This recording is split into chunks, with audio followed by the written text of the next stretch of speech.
for all of us who've ever owned or ever loved a Mustang. Put it this way, if Mustangs were people, their AARP cards would be arriving in the mail.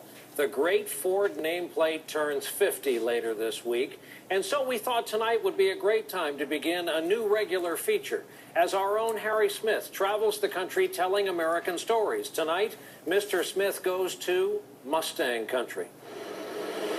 You're going to see this a lot over the next couple of days. Yes, sir. Herds of Mustangs headed for roundups in Las Vegas and Charlotte. I am so excited for the 50th anniversary of the Mustang that I haven't slept in 3 days. Mustang collector Taylor Cassidy has owned 68 different Mustangs over the years. There's Spike. There's Tommy. She's even named them all. Denise. She's as comfortable under the hood as she is behind the wheel. We love our cars. It's a passion. It went from hobby to obsession really fast for me.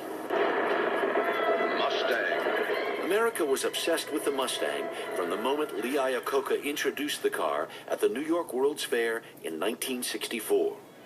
A market-shattering 500,000 Mustangs were sold in the first 18 months, and as sales grew, so did the car's muscle. Remember Steve McQueen and his Mustang in the movie Bullitt? As cool as it gets.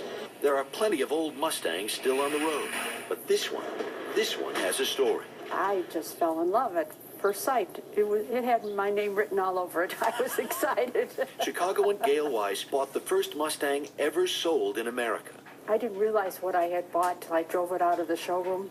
And everybody was staring at me and waving to me and asking me to slow down so they could look at this car. And the Mustang made an impression on her boyfriend, Tom. What did you like more, her or the car? You don't want me to answer that, do you? Tom and Gail married, and they drove that car through 4 kids and some 20 years. Tom parked it in the garage and said he'd fix it up when he retired. Some 20 years later, he did just that. And now, When you're driving around in it, what does it feel like? Oh, feels good. I get a lot of looks, a lot of thumbs up. You know, people are happy to see this car. just like 50 years ago. Harry Smith, NBC News, Park Ridge, Illinois.